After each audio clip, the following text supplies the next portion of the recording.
Assalamualaikum warahmatullahi wabarakatuh. Shalom, Om Swastiastu, Namo Buddhaya, Salam Kebajikan.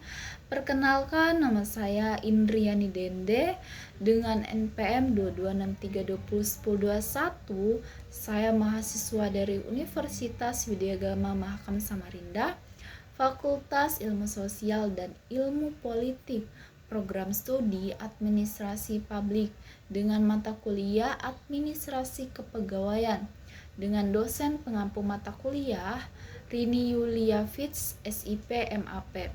Nah, sekarang kita akan membahas pertemuan yang keempat, masing-masing dibagikan kelompok. Nah, saya itu kelompok pertama. Tugasnya adalah perencanaan dan pelamaran pegawai negeri sipil.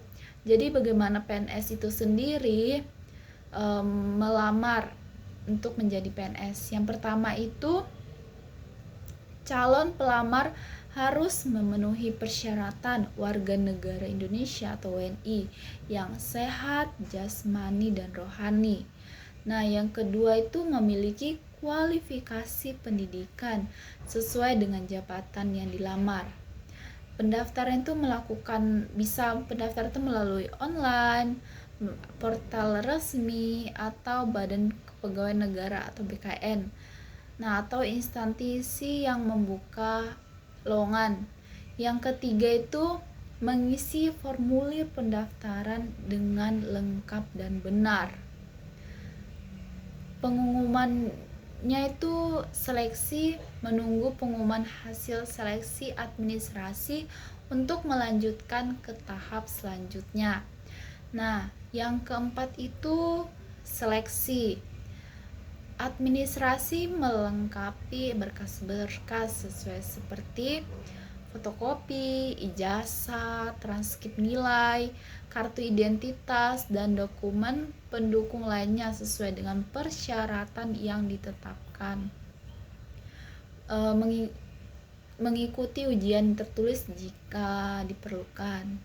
Nah, yang kelima itu seleksi kompetensi dasar atau SKD.